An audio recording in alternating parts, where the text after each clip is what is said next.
I keep my goals to myself, cause whenever I share with folks, they get a look upon their face and their memory floats to a time where their goals and the stars ain't... What's good?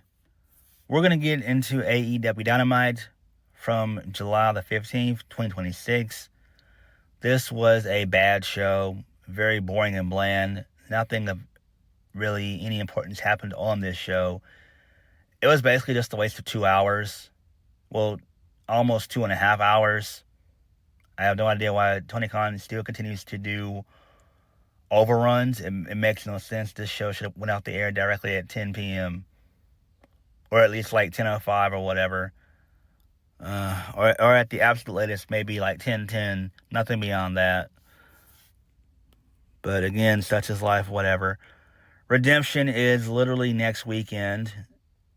AEW is trying to add more pay-per-views to the calendar year, which is fine, but Redemption should not be this late in the game. It's too close to All In. All In is basically in about 6 to 7 weeks from now, basically. And there's no need for there to be a pay-per-view, right?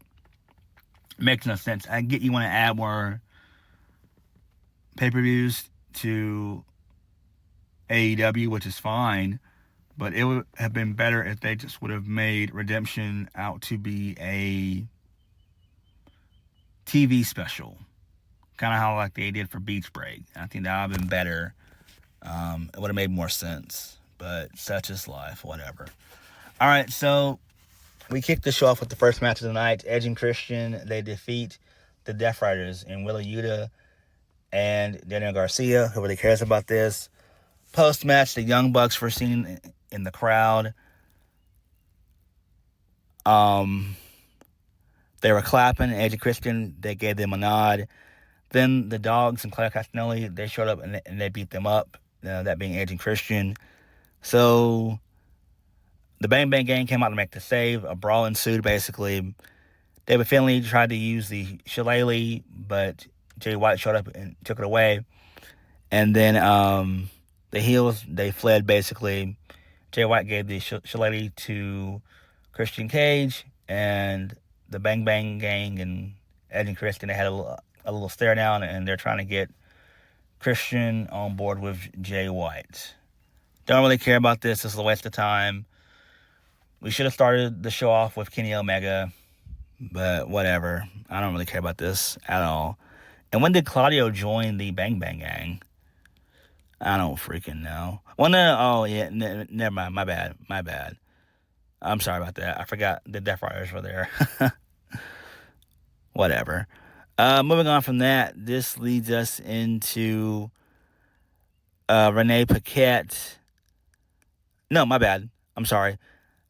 We get footage of Hikaru Shida retaining the AEW TBS Championship against Harley Cameron. And she's going to be out indefinitely, according to commentary. So, there's that. And Shida is basically a full-fledged heel. That's fine. Who really cares about any of this? Moving on from that, Renee Paquette, she interviewed Andrade El Idolo. Andrade says he'll fight every member of the Don Callis family and take all their titles if he has to, because it's his destiny to become the AEW World Champion. Andrade says he's not worried about the numbers game. He says he's not worried because he has something. Then he pulls out MJF's Dynamite Diamond Ring and says that he got it from a friend. Renee asks him if he got it from Will Ospreay. And then he says, how you know? And that was it. So I like this. Clearly, they're setting up Andrade and MJF at All In, which is fine. I wish they would do it at All In. I mean, my bad, at Grand Slam Mexico. But this is fine too. So this is fine. I actually do like this. I really do. I predicted that this would happen anyway. I figured that once MJF lost the title, it was going to be him and Andrade anyway. We already knew that anyway, because they had been teasing Andrade and MJF for at least a good maybe month and a half. They've been teasing them for a while, honestly. So, there's that. Which is fine, because Andrade kicks major fucking ass, and MJF, he's good too. So there's that. All right. Moving on from that, this leads us into the conglomeration. They were backstage. They're looking for some challengers to step up for their trios titles, which are irrelevant, which should be discontinued within AEW because those championships don't mean jack shit. So the men show up. They have some words and everything else. And then Jay Lethal and company, they show up and they beat up Kyle O'Reilly and the rest of the conglomeration. I don't really care about this at all. This makes no sense.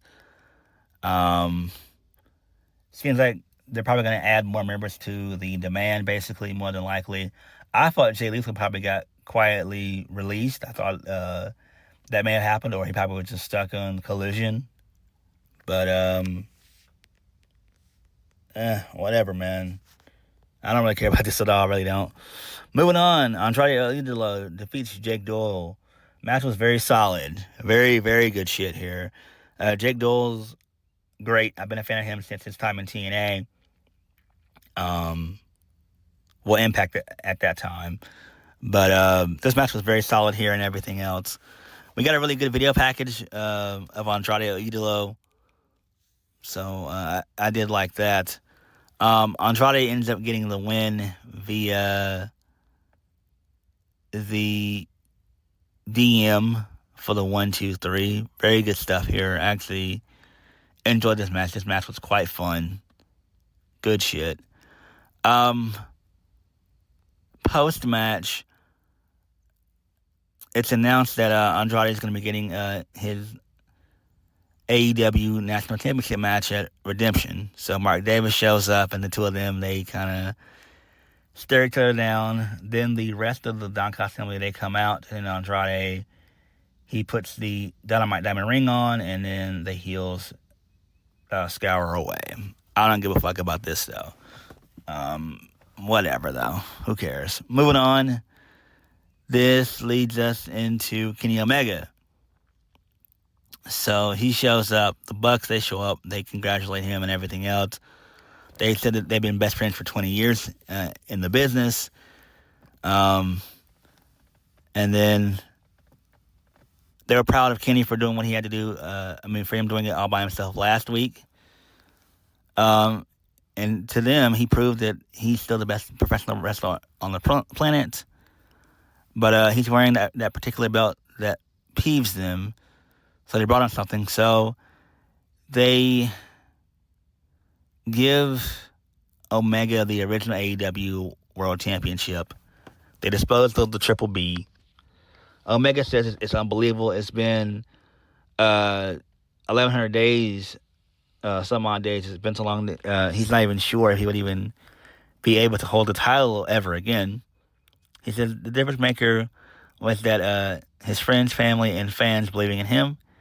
He says that if it wasn't for them believing in him, he would have given up on himself. He says that there's less than 50 days remaining until Wembley Stadium. He says as much as he would like to say that he's ready, there's still a lot of work to be done. So, Will Ospreay shows up, and he begins to put over Kenny Omega and everything else, and, how he's always idolized Kenny for like, the past 10 years or whatever, yada, yada, yada, who gives a damn about any of this garbage. Then Kevin Knight shows up. He says that he's owed a rematch, even though that Max lost the championship. So him and Kenny, they have some words, basically. Kenny then says that Kevin Knight doesn't need the Don Cost family. He says he knows that the real Kevin Knight is still somewhere deep within or whatever, some nonsense like that. So then, there's that. Kenny went over how Don Callis helped him win the title the first time back during the pandemic and all that jazz. So Kenny calls Kevin Knight Don's little bitch, and Kevin Knight says that there's no goodness in his heart, only greatness. And then he hits Omega with the mic. Ospreay attempts to go for the hidden blade, but Kevin Knight gets out of dodge.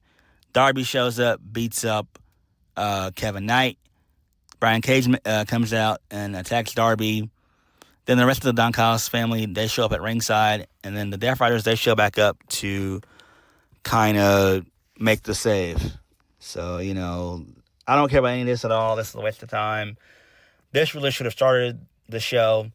I don't understand why this is going to be at Redemption. This clearly could take place on Dynamite or Collision. Take your pick. It doesn't matter to me because there's no point in Redemption even existing as a pay-per-view. Again, we are about 6 to 7 weeks away until All In, which is their biggest show of the year, and they're worried about some measly pay-per-view in Canada.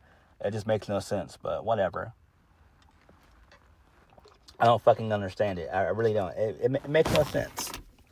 Just make it a TV special. Moving on. This leads us into Jack Perry Chapter 2. Who gives a shit? Jack Perry said that he put pen to paper to start Chapter 2 of his time in AEW. Jack Perry says that he was always on the verge of breaking through the next level. And this is what Chapter 2 is all about. Jack Perry says that he wants a match on Collision this Saturday.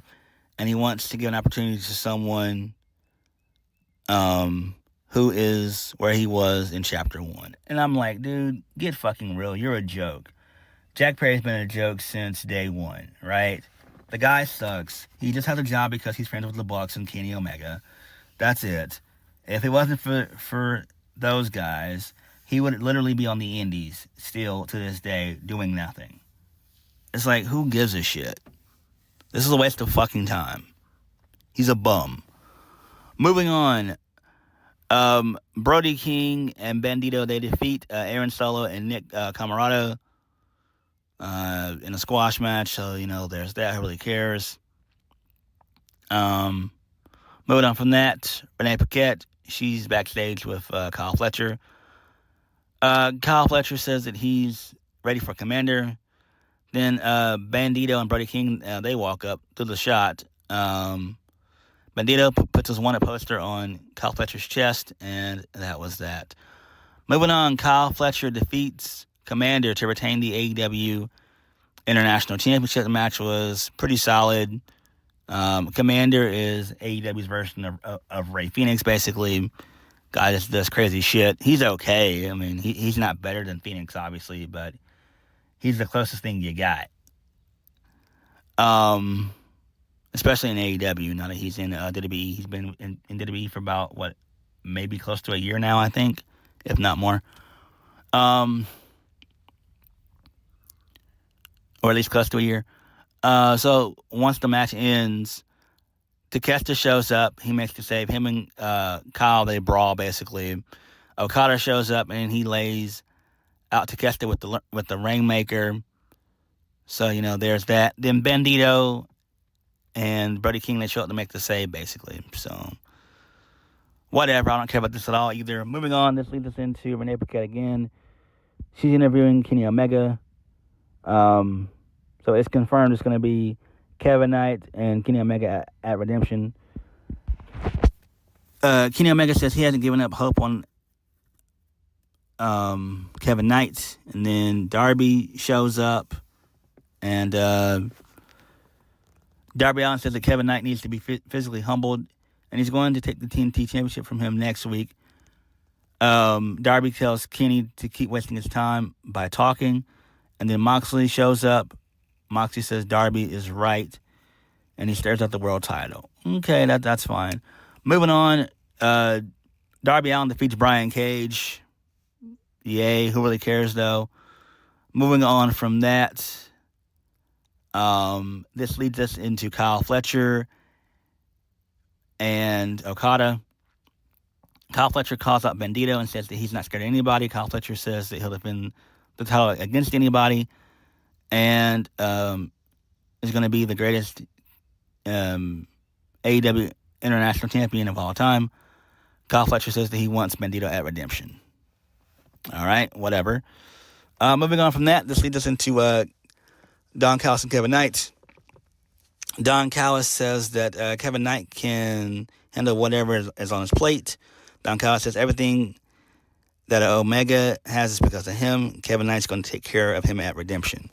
So Speedball shows up, and he says that the people still love Kevin Knight, but Kevin Knight says he doesn't need his love anymore. Whatever, I don't care about this shit at all.